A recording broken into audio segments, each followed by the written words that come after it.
This is a story I've been meaning to watch. This is what people really make in prison jobs. Show about the system by people who lived it. I'm Lawrence Bartley.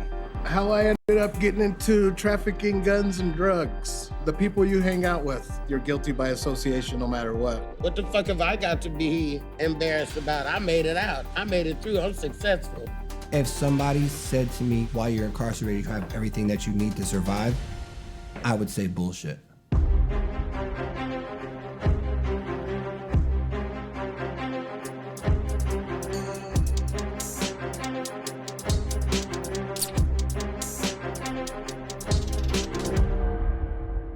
For some people in prison, having a job isn't just for passing time. And it turns out a little bit of money can also help make sure you're successful once you get out. But like most things with incarcerated life, it's not that simple.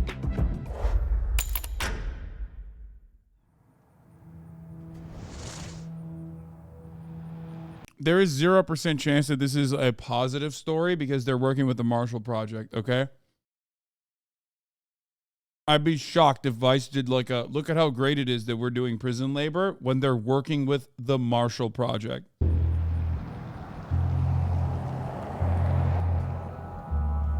mean, there's only one way you can describe the conditions inside of Alabama. You know, it's horrendous. What's wrong with the Marshall Project? No, I'm saying if it was Vice on its own, maybe. Like, sometimes they have, like, wonky coverage every now and then. But I trust the Marshall Project. Absolutely. They're a very good organization. Look, guys. Remember what I always say. If you got an organization that deals with helping trans people, okay, it's probably going to be a decent organization, okay? Because nobody gives a shit about trans people. Nobody wants to defend trans people. But if you got an organization that deals with helping prisoners in America, it's most likely going to be rock solid. It's like Palestinians, prisoners, and trans people. The three main categories that, like, people openly talk about like they're not human, like they're subhuman. You know what I mean? In liberal circuits, too. And women? No, fuck no. There are plenty of fucking feminist organizations that are dog shit. What are you talking about? What? No. You're absolutely wrong, dude. Oh, homeless people too. But again, there's a lot of organizations that fucking steal on that area.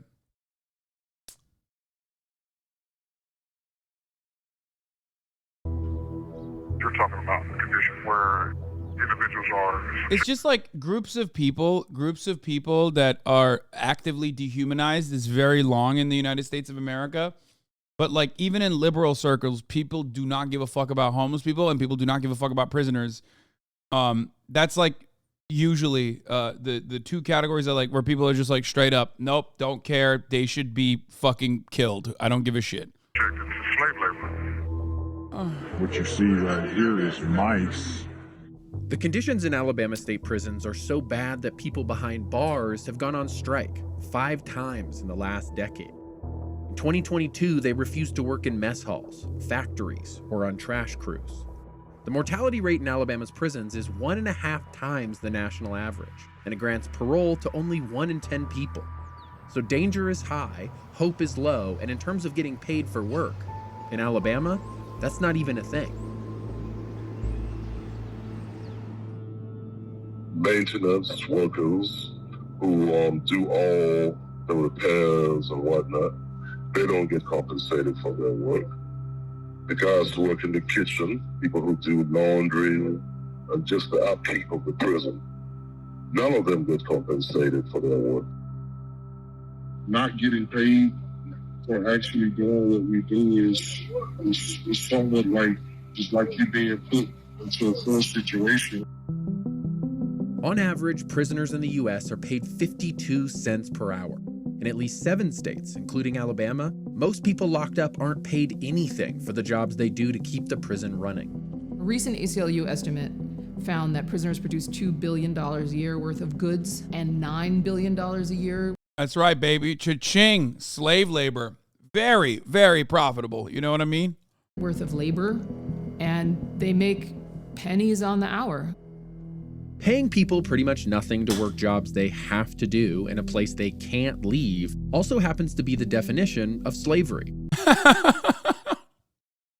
I mean, it's true. It's just very funny to have to describe this because, you know, Americans don't understand it. Like, Americans literally like, what do you mean? Like, they don't have to take the jobs. It's like, bro, it's literally under coercive conditions.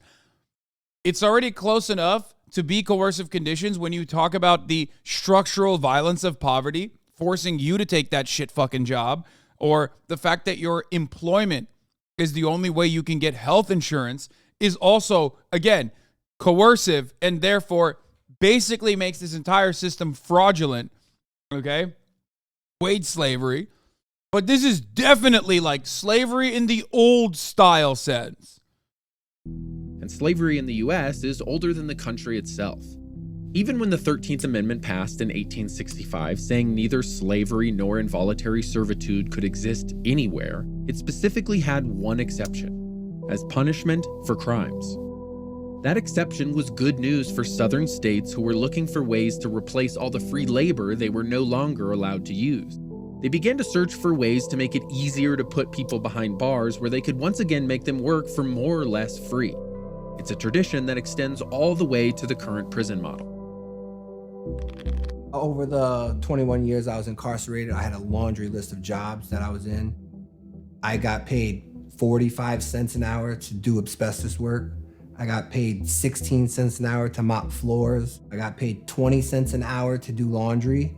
I did industrial work. I made license plates. I made furniture for schools. My name is Jason Calkins. I served 21 and a half years in New York State prisons, and I was in a whole handful of them. My name is Kenya Edmonds. I served 3.5 years on Rikers Island in New York City. My official role in my housing area was a cleaner, and I worked about 35 hours a week and made about 14 cents an hour. It's not just that people on the inside aren't paid fairly. It's that more often than not, they aren't paid enough to live. If somebody said to me that while you're incarcerated, you have everything that you need to survive, I would say bullshit. They provide you a small bar of soap.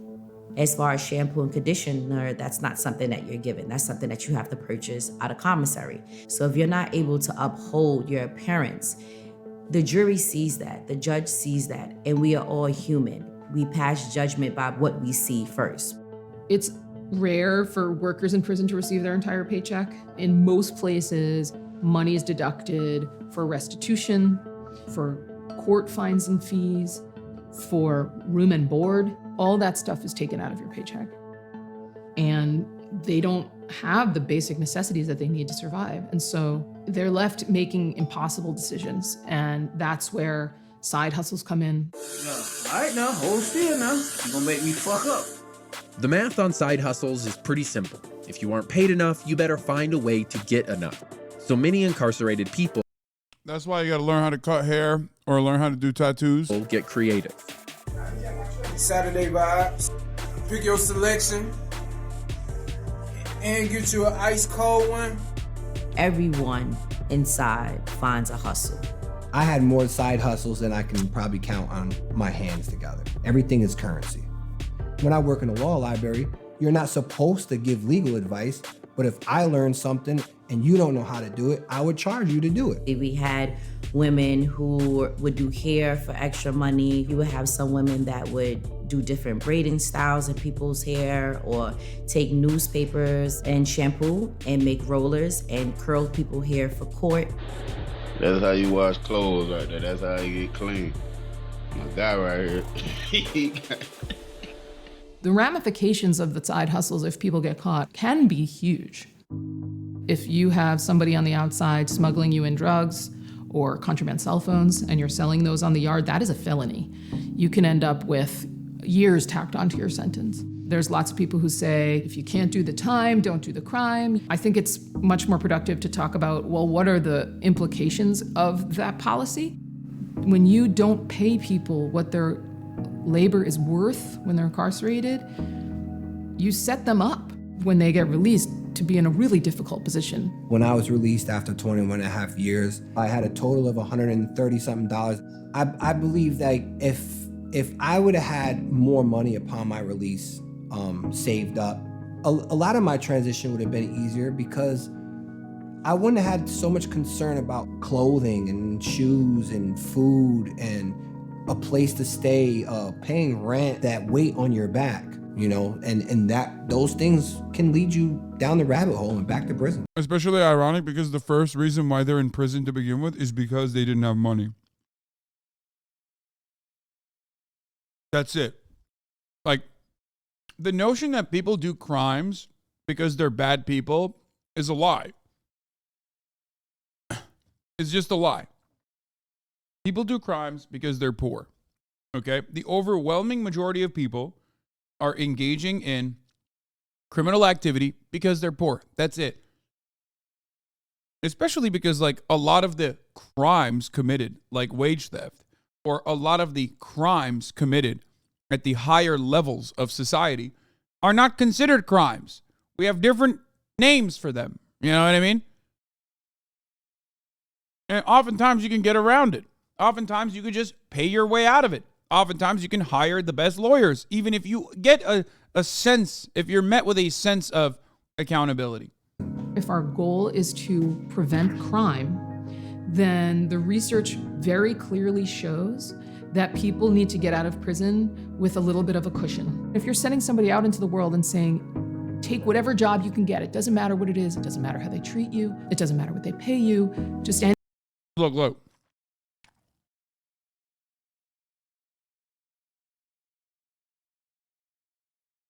Radfems are my favorite breed of psychopathic leftists and liberals in general. Because, like, automatically, they're like, they rape because they're poor too. No, they rape because they hate women. Is that what you want to hear from me? Yeah, that's why they're raping. Specifically and exclusively because they're bad and they hate women. Like, yeah, everyone in prison is in prison because of rape. Did you guys know that? Famously. I never said every single fucking crime is committed as a consequence of your poverty. But yeah, I would go so far as to say that even sexual crimes and everything else, your material conditions absolutely factor into it. This is a racist liberal take to say that black men are violently anti-women. Yeah, no, this is like the white women version of, like, you know, Emmett Till. It's the same justification. I said the majority of crimes that people get locked up for is, specifically, the majority of crimes that people get locked up for is directly linked back to their socioeconomic conditions, poverty. Every single thing, of course, is still related to your material conditions. Lack of adequate mental health care, lack of adequate mental treatment, lack of adequate treatment in general, lack of a severe lack of role models in your life, and a feeling of senselessness, hopelessness. All of those are products of your material conditions. You can't avoid them no matter what happens, like the top of the hour ad break. Because at the top of the hour, there's a 3-minute ad break. If you no longer want to see those ads, all you need to do is subscribe, which you can do for $5 or for free with Twitch Prime. By connect to your Amazon Prime account to your Twitch account, you get one free Prime subscription a month.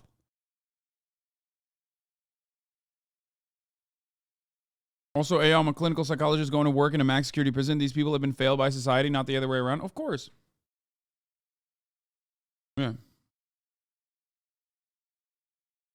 In that Steven Seagal show, some dude got 10 years just for walking a certain way in front of a cop. Yeah. Yeah.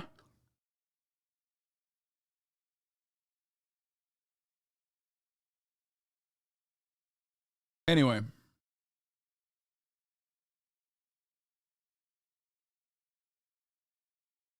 You can also get gifted a sub if you're lucky. Here's the 3-minute ad break now. Yeah, I despise people that act like they are empathetic people. That act like they're empathetic people that literally fucking have all other feelings of empathy shut off immediately. Feelings of empathy shut off immediately when they think of like prisoners, and they never examine why that is.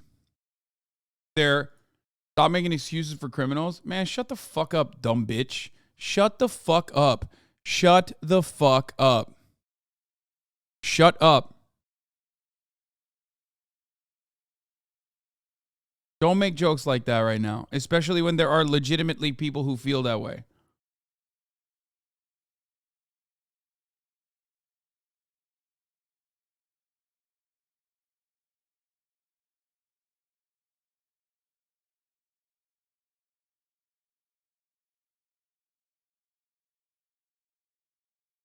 Mid-February, and Hasan year of public relations is going decently.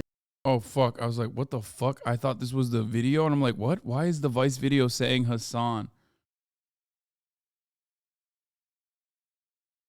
Anything, because that's what you've been doing. I'm not sure that's a lesson we want to teach people if we want them to go out in the world and be contributing members of society. I mean, whatever actions or whatever crime that was committed on behalf of any of us that are locked inside of this environment, we already paying the price for that. We're paying the price for being here.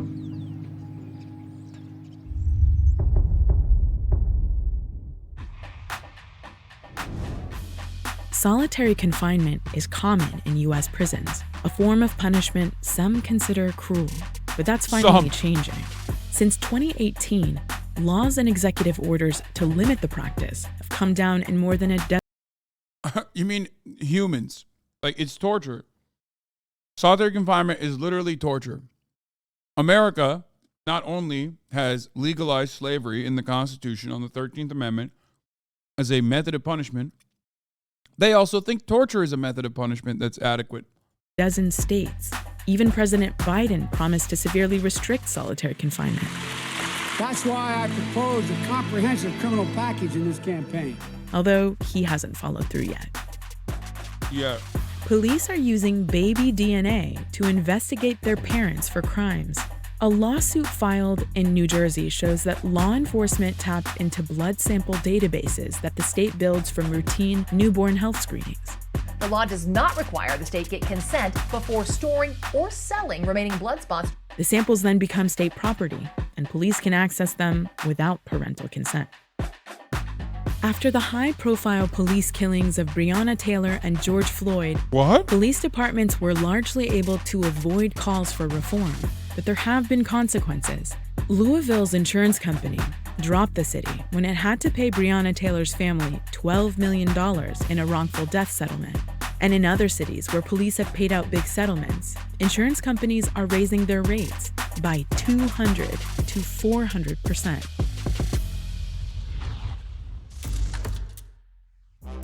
Lunel is one of the funniest people alive. She's been in dozens of movies and TV shows. She's done stand-up for decades and has her own Vegas residency. She's also spent time in jail. The first time I saw you was, I think you were on Comic View, and it's on this little tiny black and white TV in a prison. And if you don't know, the boys in the pen love them some Lunel. Yes, I'm very popular on the yard, I'm aware. You know, I've been away for a long time. I've been away for 27 years. I've been away from my kids. And, you know. must have a lot of pent-up anxieties. 27 years. How long you been out? I've been out for 4 years. You ain't got it all out you yet. Anyway. But I understand that you have some experience with incarceration yourself. So they call it embezzlement. I like to say bank robbery because that's got more street cred. I was in the vault with this other chick because you don't supposed to be in the vault by yourself. And I don't know what happened, but she turned her back and I grabbed a stack and I put it in these titties right here. and nobody could even tell. They didn't approach Yo, that's awesome. Okay, first of all, that is bank robbery. And secondly, incredibly cool and also a victimless crime. me about it for quite a while. And then when they did, I just copped to the shit. I said, yeah, I did it. I took it. So what? So, of course, they arrested me. Yeah, I bet they did. And they said the next time you come to court, we're going to sentence you. And that's when I ran. And I moved back to Oakland. And I was kind of on the low. And I was starting to do comedy there again. And my name was in the paper every week. I thought it was just a matter of time. But I didn't get busted because they saw my name in the paper. I got pregnant. And when I had my baby, I signed up for WIC and all that stuff. And the Social Security numbers crossed up. And they came from Long Beach, California to the Bay Area and got my ass. Had it not been a felony, the amount of money I took, I would have got away with it because of statute of limitations. Like a lot of people who did time, they Not completely victimless, but the victims end up fine. No, it is victimless. Bank robberies are victimless crimes.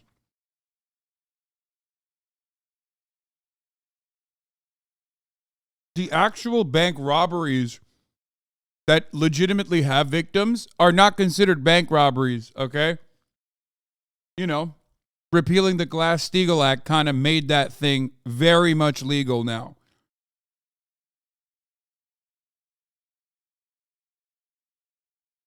That's real bank robberies. When you have fucking investment banks and retail, commercial banks partner up and do whatever the fuck they want with your goddamn money. That's a real fucking victim. That's a crime with 1 million victims.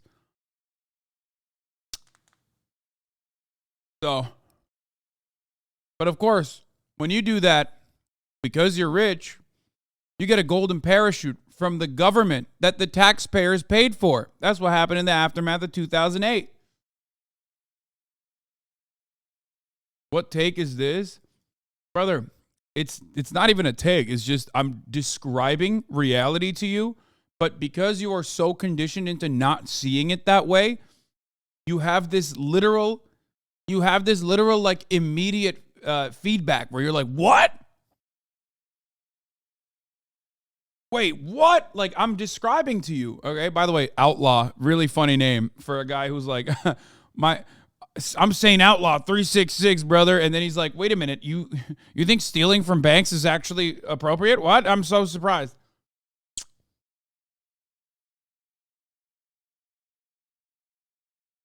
Anyway,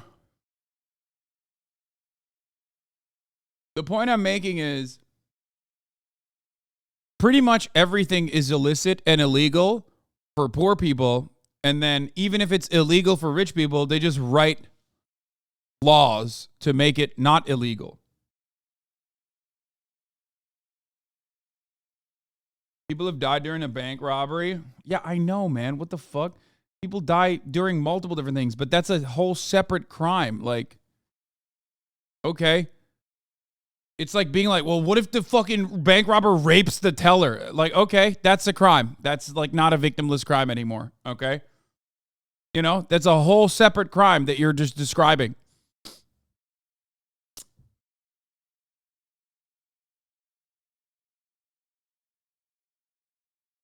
Violence from the oppressed is different from the oppressor? Yeah. Well, it's also not even considered violence when it's the oppressed doing. I mean, it's the oppressor doing it. It's only considered violence and something to pay attention to when it is the oppressed doing it. Poor people commit crimes, rich people make mistakes. Yep. they don't share it with a lot of folks. Yeah, she didn't even fucking hold up the bank. She like literally just grabbed a pile of cash and put it in her titties. You know what I mean? Respect. You're a celebrity, but you're open about it.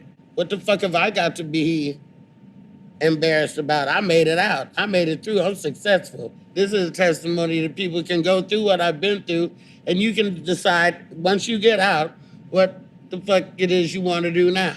You want to keep going on this roller coaster to nowhere, or do you want to take this experience and use the game you got and put it towards something else? So do you ever draw on any of your experience while you was incarcerated in order to write comedy? Yes. Well, before I even went home to my child, I went to the Comedy Store because I just had to talk. I got a standing ovation that night. I talked about the strip searches and the degradation of that and the slave-ish feeling that you get from that. And the mindset of the people who do that as a job. Like, your job is to make mostly black and brown men bend over and cough and hold their dicks up and all this shit that you have to check for drugs, but at the same time it's the most degrading thing. And then from the mindset of the person doing it, like, do you know if they're just trying to be professional or if they're enjoying it too much? Or, you don't know what's going on in their head. And then the mystery meat with, what is this, pimento and olive loaf? What the, yeah, there was a lot of comedy that I drew from being in jail. Well, but outside of incarceration, like, you've been in the game for a while. Not saying you're old, but you just been in the game for a while. Let me tell you something. You could call me old if you want to. I'm still as fly as fuck. That's right. And I don't know where getting old got such a bad reputation. You motherfuckers better start talking about dying young. That's your all's problem. I want to get older than this. How about that? I want to be the Marla Gibbs of this shit. I want to be Betty White. That's right.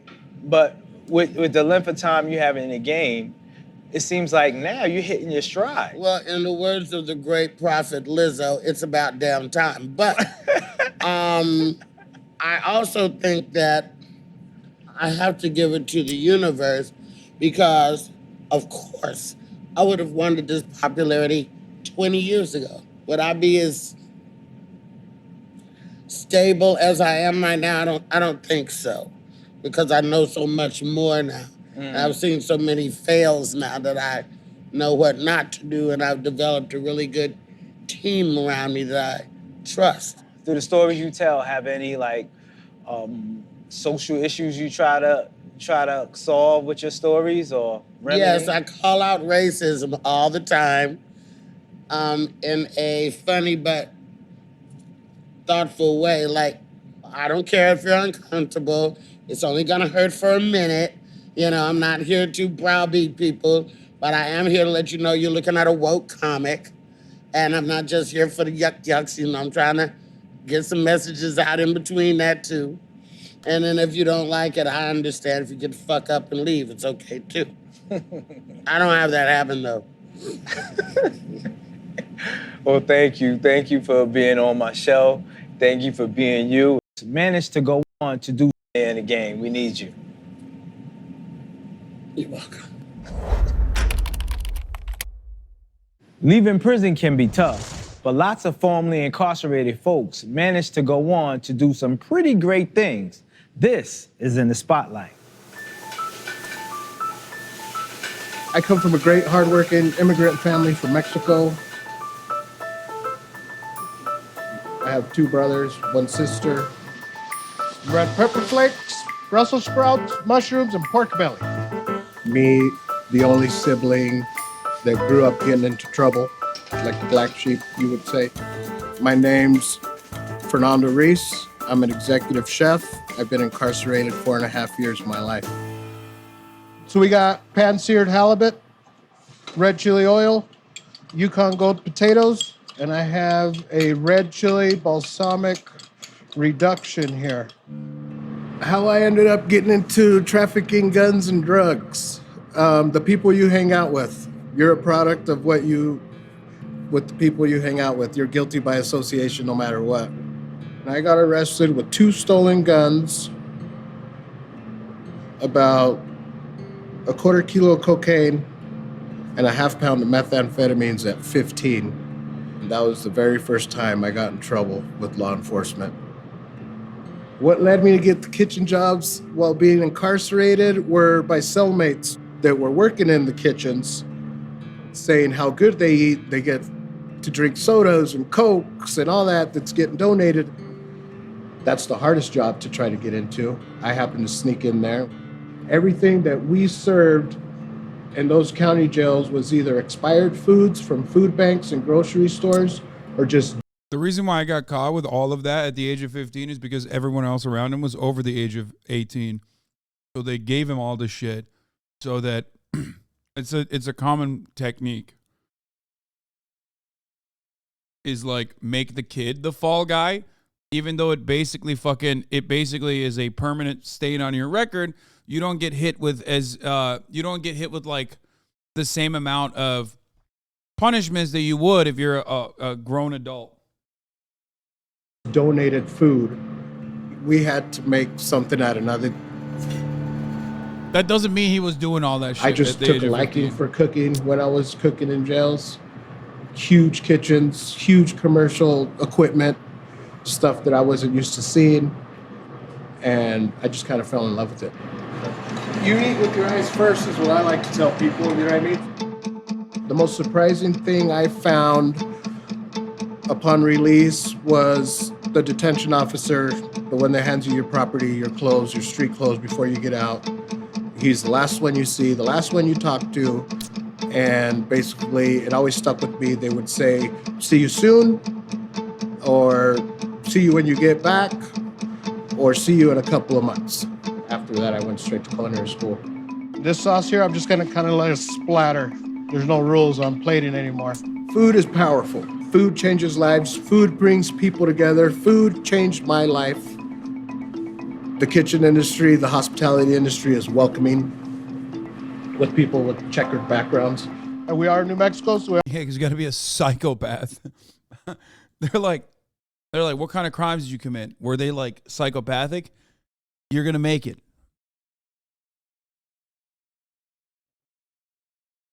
In order to be a chef, you have to be like a freak. So that makes sense. We always use a little spice. Well, I'm hiring ex-convicts. I want my servers and my kitchen guys to have a story, and because I'm not the only one. I never wanted to be on national TV. Food Network, Guys Grocery Games, Chopped, Beat Bobby Flay.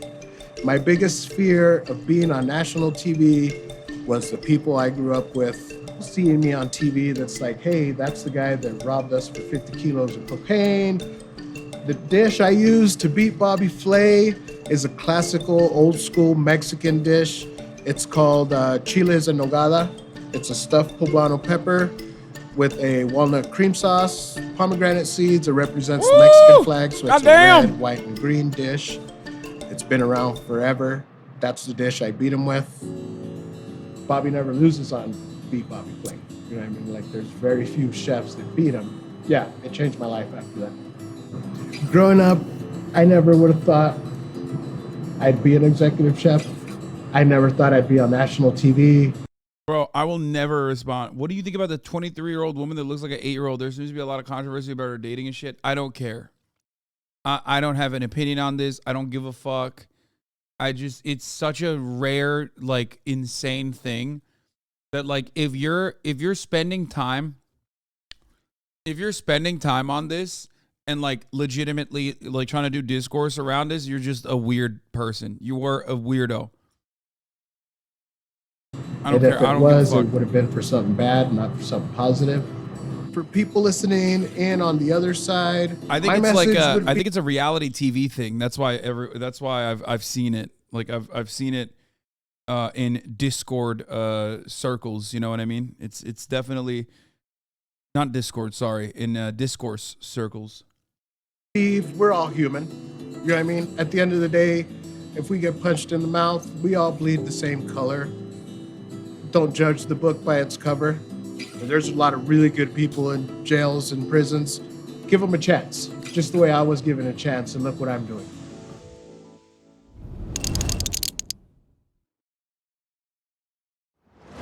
Today, I'm going to show you how we used to make cheesecakes while I was inside. Kenyatta Mama cheesecakes. The secrets of which must be jealously guarded.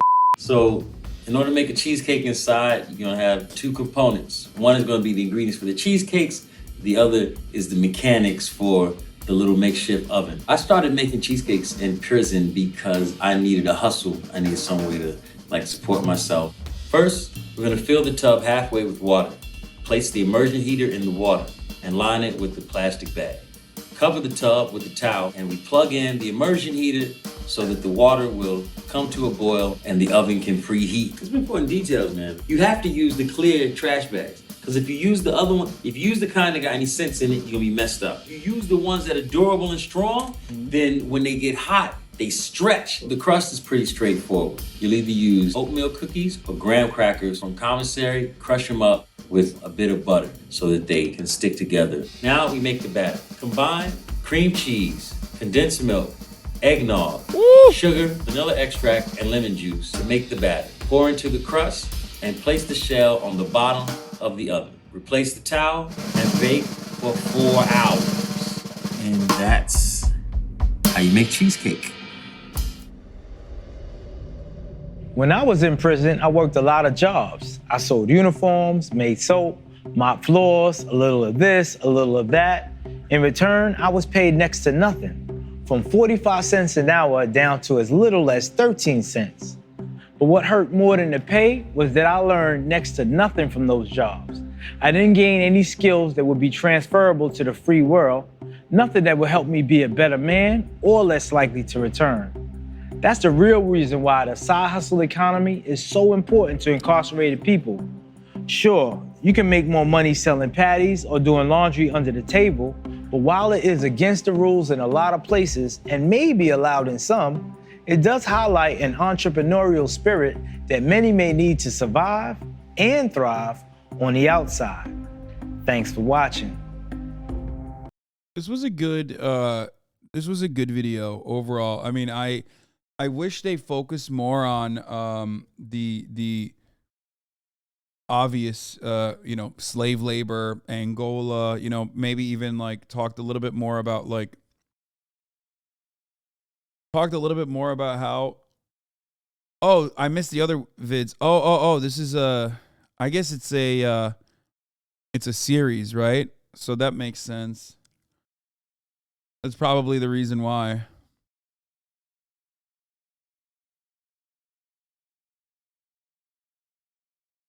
Makes sense. It's a really good, I like this.